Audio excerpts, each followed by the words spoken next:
Sermayenin sessiz patronu. Dünyanın en zengin şirketi değil bu. Sahip olduğu para bile kendisinin değil, sizin emeklilik fonunuzun, devletlerin, milyonlarca insanın birikiminin. Ama o paranın nereye akacağına karar veren onlar. Ve bu sahip olmaktan çok daha büyük bir güçtür. Adı BlackRock, 1988'de kuruldu. O zamanki adı Blackstone'du. BlackRock adını ancak 1992'de aldı. Küçük bir risk yönetim şirketiydi. Sonra 2008 geldi. Dünya finans sistemi çökerken ABD hükümetinin kapısını çaldığı şirket buydu. Devleti kurtaran şirket. O krizden gezegenin en büyük gölge bankası olarak çıktı. Bugün yönettiği varlık 14 trilyon dolar. 2025'in son günü itibariyle rakam tam buydu. Bu parayı kavramak zor, o yüzden bir kıyas. Dünyada sadece iki ülkenin yıllık ekonomisi bundan büyüktür. Aladdin, paranın görünmez eli. Ama BlackRock'ın asıl gücü kasasındaki para değil. Aladdin adını verdikleri bir sistem var. Bir yapay zeka ağı. Dünyadaki trilyonlarca dolarlık varlığın riskini ölçen, hangi ülkenin güvenli, hangisinin tehlikeli olduğunu tartan bir makine. Rakipleri bile kendi yatırımlarını yaparken bu sistemin verisine bakıyor. Bunu bir kehanet aracı gibi düşünmeyin. Aladdin geleceği bilmez. Yaptığı şey daha sade ve daha ürkütücü. Dünyanın en büyük risk haritasını çizer ve sahne Türkiye. Dün gece İstanbul'daydı bu hikayenin son perdesi. Atatürk Olimpiyat Stadında 118 bin kişi toplandı. Kanye West sahnedeydi. Tarihin en kalabalık stadyum konseri rekoru kırıldı. Ertesi gün Travis Scott geldi. Borsada milyarlarca dolar el değiştirdi. Formula 1 yıllar sonra geri dönüyor. Hepsi aynı anda. Hepsi aynı ülkede. Bir tesadüf olabilir. Ya da hepsinin arkasında adını çoğunuzun ilk kez duyduğu bir isim olabilir. Operasyon İstanbul. Sıcak para ve kalıcı iz. Ocak 2026. BlackRock'ın en başarılı fonlarından biri olan Frontiers Investment Trust beklenmedik bir hamle yaptı. Bir yıl önce bu fonun Türkiye'de neredeyse hiç pozisyonu yoktu. Sıfıra yakındı. Sonra bir anda Türkiye fonun portföyünün %10'unu oluşturmaya başladı. Suudi Arabistan ve Birleşik Arap Emirlikleri'nin hemen ardından üçüncü en büyük ülke oldu. Bloomberg haberi geçti, dünya bunu konuştu.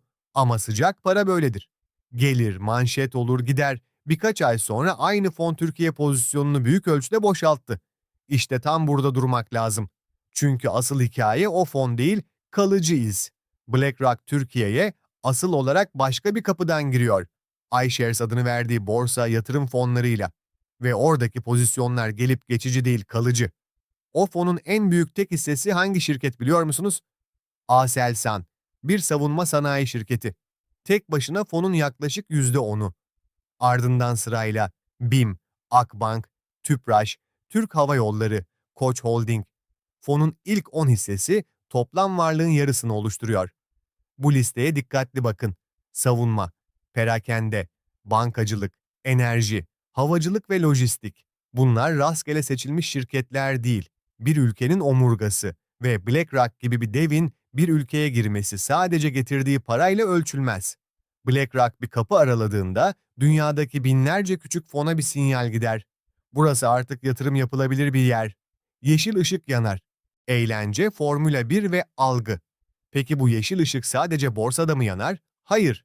Bir ülkeye büyük sermaye girdiğinde o ülkenin küresel risk primi düşer. Risk düşünce oraya dev bir organizasyon götürmenin maliyeti de düşer. Sigorta ucuzlar.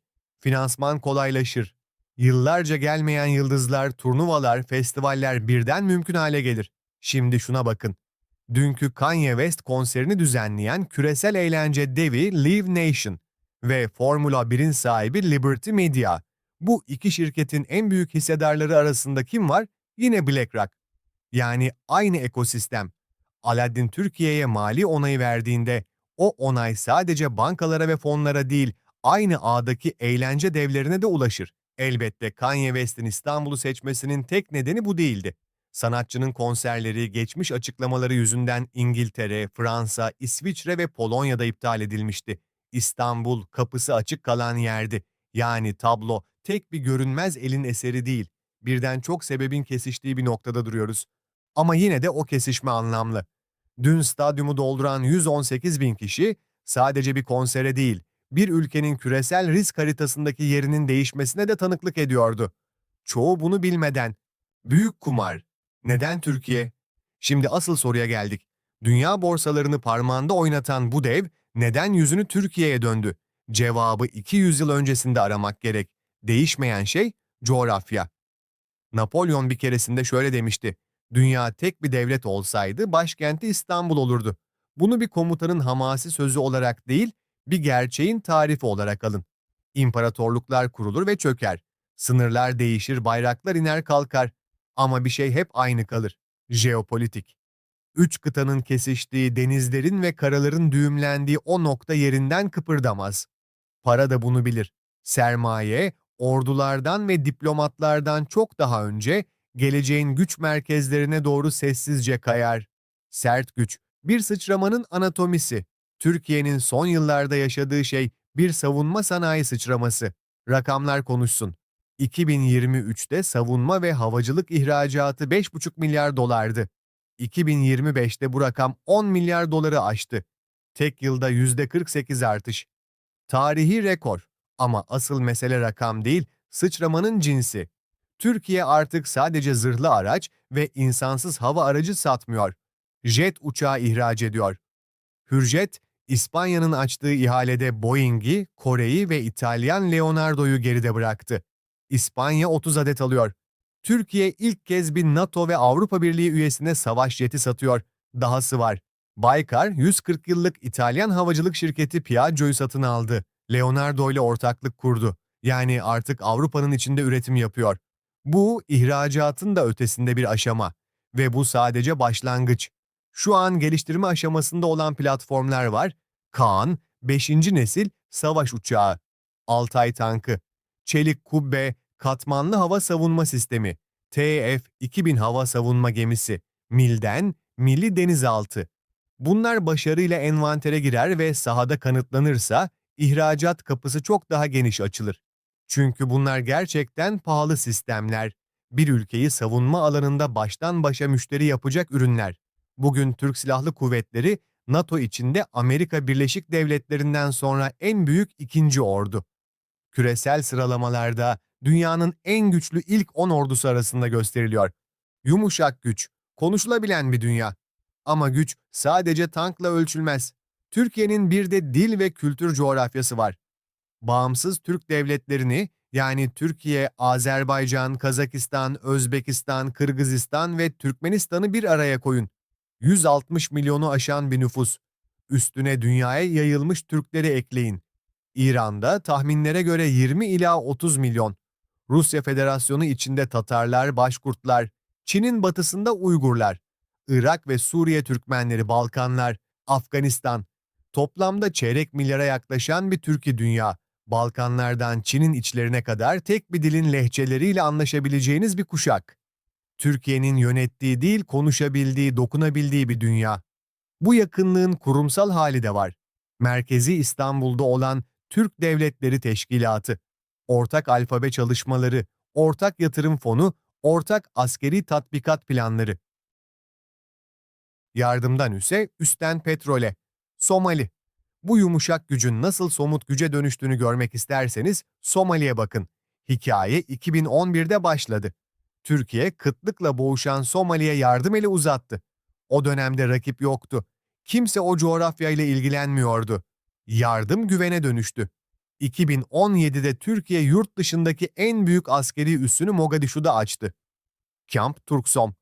Binlerce Somalili asker burada eğitiliyor. Sonra iş enerjiye uzandı. 2024'te imzalanan anlaşmaya göre Türkiye, Somali'nin kara sularını 10 yıl boyunca koruyacak.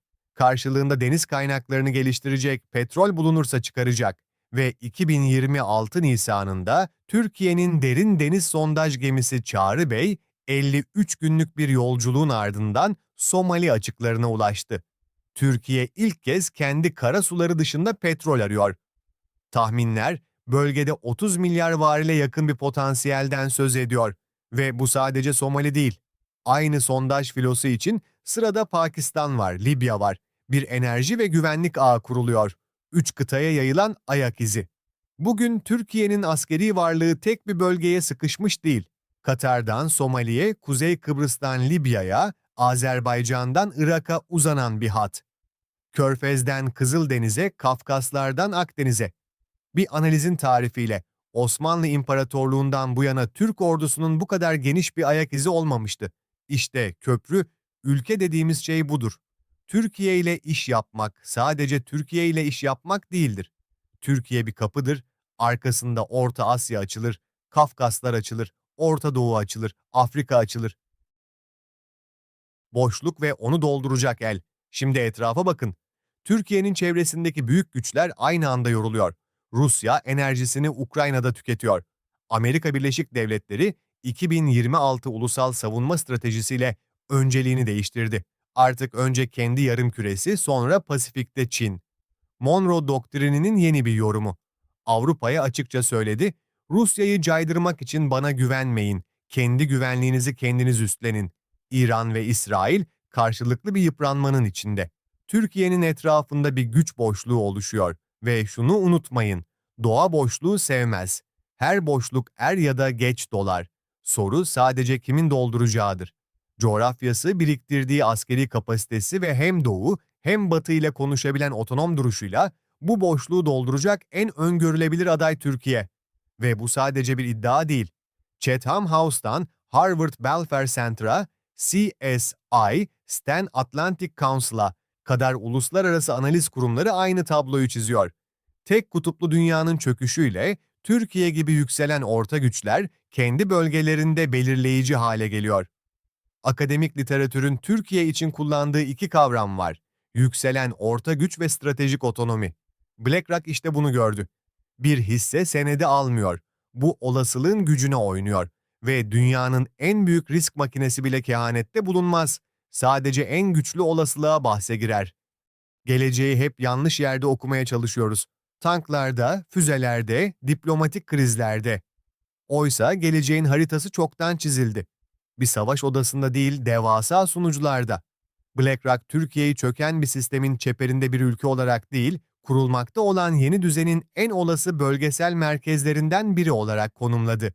Dün geceki konser, Formula 1'in dönüşü, borsaya akan milyarlar, bunlar büyük bahsin sadece ilk işaret fişekleri. Ama burada bir hüküm vermeyeceğiz. Çünkü bahsi koyan BlackRock, oynayacak olan Türkiye.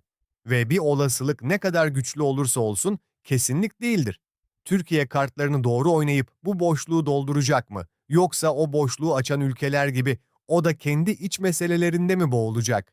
Bir pencereye sahip olmak, onu fırsata çevirmeyi bilmekten farklı bir şeydir. Peki sizce bu kadar büyük bir küresel sermayenin Türkiye'ye demir atması bir fırsat mı, yoksa yeni bir bağımlılık türü mü? Yorumlarda tartışalım.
Ba ba ba ba ba ba ba ba ba ba ba ba ba ba ba